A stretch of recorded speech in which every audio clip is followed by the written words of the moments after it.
You may be seated. Good morning, everyone.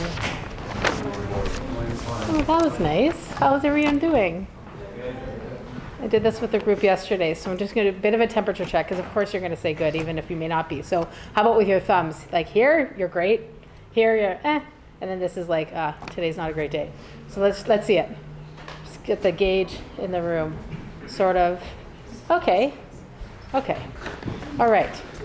So like I said to the last group, I'm hoping, after you hear today's chapel and you reflect on it, that maybe the thumbs that were here or here can just like get wound up a little bit. So today we're going to be focusing on Thanksgiving, and not just sort of the meaning and the holiday of it, but gratefulness, focusing on gratefulness, what that means to us. And even though we talk about it a lot, we're not necessarily practicing it, right? Like, how do we practice gratefulness in our daily lives? And one of the things that I think of is, sometimes, and it's figuratively speaking, but you put on a pair of glasses, and that pair of glasses is just like, this is gonna be my gratefulness glasses, and I'm gonna see the world in a certain way, right?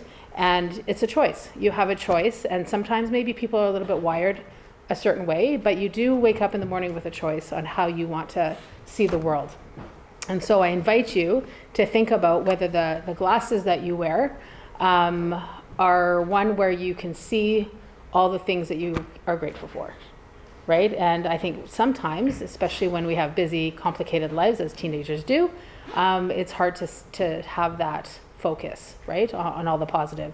But as we lead into Thanksgiving, it is such a wonderful time to really, really hone in on all the things that we are grateful for. And I know that for me, I still can't get over it. Miss Donaldson was like, okay, Rebecca, like, we've heard you talk about, like, I just keep talking about, like, when I walk on campus, I'm like, it's so beautiful here, right? And the flowers and the greenery and the weather, it's such a wonderful place in the world, I would say. And so I'm very grateful for that. And to take note of that as you walk onto campus and recognize how lucky we are.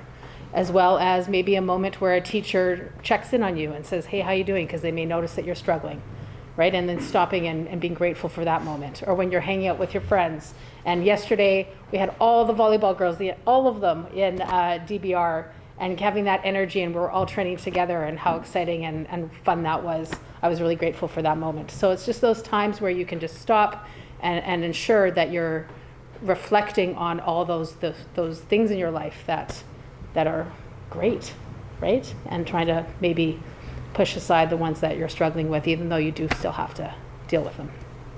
So before I say anything more about that, I'm going to invite Saoirse up, who is such a wonderful role model in this way. And if you know her, she just sort of carries around this positivity and smile, and I think you do really live a life of being grateful. So I invite her to share her thoughts on Thanksgiving and gratefulness.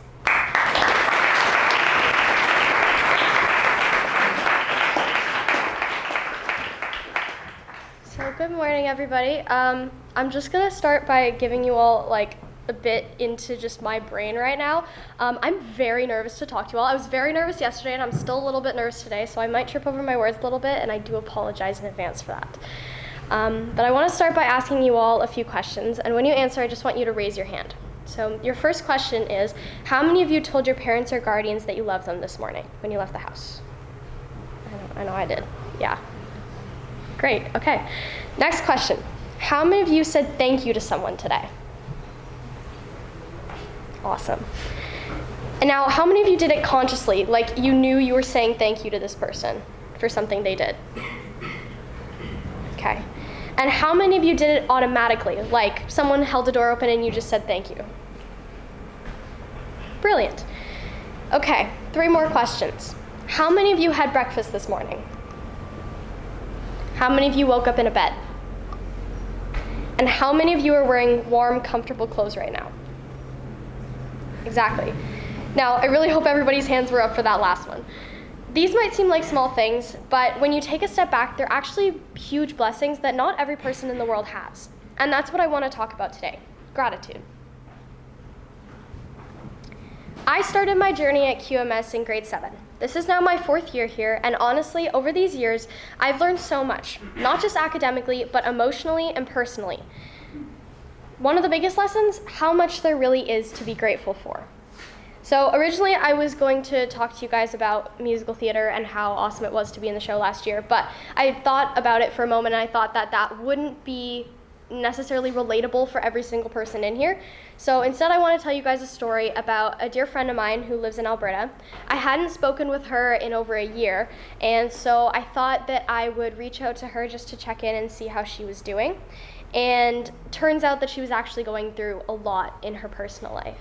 And so we talked for 3 hours a couple evenings ago, and after we talked, she told me, she said, "I'm very grateful I have a friend like you in my life." And I thought about it for a second, and I was like, that's so important that you all have friends in your life that you can talk to, that you can kind of look at in the room because you're nervous about a speech. It's those things that really make your life the world of difference that it is. And gratitude goes far beyond that simple thank you when someone passes you the salt at lunch. It's about noticing the kindness in everything around us, the small, thoughtful acts, someone holding a door open, a friend checking in after a tough day, or a warm meal when you've gotten home from school. For me, QMS has been a constant source of those uplifting moments. Just a couple weeks ago, I stayed in boarding for the cyclothon. Now, how many of you did the cyclothon? I did. It was awesome.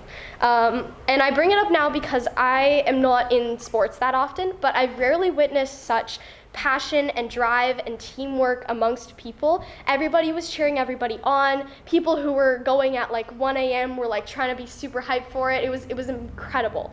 And I feel like so grateful for these moments that have made that impact on me that I get to talk to you all about this today. And I'm sure if you take a moment to reflect, you'll realize how many of those moments have touched your life too.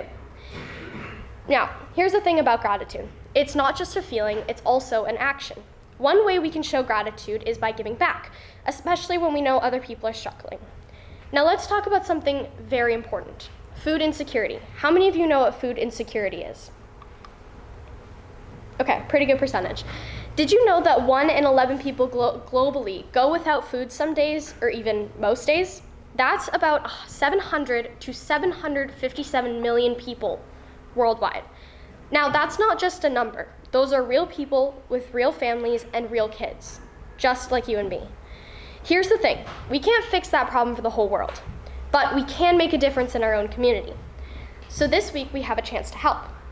We're collecting non-perishable food items, things like canned goods, pasta, rice, to support local families in need. Now, I'm sure all of you have a can of something in your pantries at home, and I encourage you to bring at least one thing in. Because that might sound like a small gesture to you, but it matters so much to someone who is unsure of where their next meal is going to come from. And when we give, even just a box of pasta or a can of soup, we're not just helping others, we're also reminding ourselves of what we have to be grateful for. Now, my final thoughts on this. Gratitude doesn't mean that your life is perfect. It actually means the exact opposite. It means that you choose to focus on what's good in your life, even when things are at the worst they could possibly be. So for the rest of today, and every day that happens from now on, I challenge you to notice those little things. Your breakfast, your bed, your friends, your family, your teachers, and when you feel a sense of thankfulness, act on it. Tell someone you appreciate them. Give your friend a hug. Smile and give back when you can. Now, one thing that's really important to me is that every person here especially is like always at their best. Even when you're not at your best, you're at the best that you can be for the day. So I know that one of my personal goals, and I hope that your personal goals, are to make gratitude something that we don't just talk about every once in a while. We make sure that we live by it every single day. Thank you.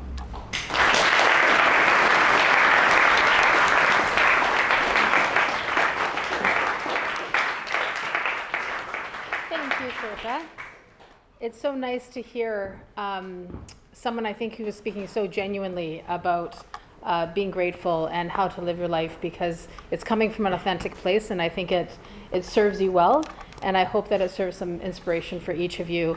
And so she was talking about two things. One is sort of seeing the world in a way that you can be grateful for, right? And then taking that and knowing how many wonderful things there are in our lives, and then trying to do something good for others, right? So that piece of service. And there's so many benefits, and I wanted to look into a little bit about what those benefits are and I want to share that with you right now. So the list goes on forever, but I picked a few that might resonate with you. So just choosing to see the world in a positive way and recognizing what you can be grateful for, as well as serving others, right? Reduces anxiety and depression. So it's like you've got this mindset that you wake up with and decide that you are going to try to see the world in the most positive way, and then maybe doing a few nice things for others, that you are giving yourself a bit of a gift, right? And allowing yourself to say, hey, maybe there's something going on in my body here, and I can lower my anxiety and level of feeling maybe sad or anxious, right? To some degree, right? By you just making that choice. It also increases happiness. And it's amazing, like, there's all these hormones in our bodies, right? And there are two hormones that are responsible for happiness, dopamine and serotonin. And as soon as you are grateful and serving others, those two hormones automatically go up. And then there's cortisol, which is the hormone that's responsible for stress. That goes down. So there have been tons of studies that show that when they measure those hormones. So again, it's like sort of a choice that you have control of on how you want to show up each day and reap those benefits. Another thing, your actual heart rate goes down and blood pressure, right? So there's like that physical benefit is over time is enormous, right? And so there's so many different things that go on with our bodies, but this is actually something that you have full control over. So as we lead into Thanksgiving, I think it would be wonderful for you to just bring that to the forefront. Take note, be aware of your mindset, be aware of the conversation that's going on inside of your head, and see if you can make some tweaks to help yourself and to help others. Okay, so now I'm gonna call up, oh no, you know what? I have a quote that I wanna share. It's a quote that I really like. So gratitude turns what we have into enough and more. It turns denial into acceptance, chaos into order, and confusion into clarity. It makes sense of our past, brings peace for today, and creates a vision for tomorrow. So on that note, I'm going to hand it over to Mr. Monroe to share a little bit about the school song. Thank you.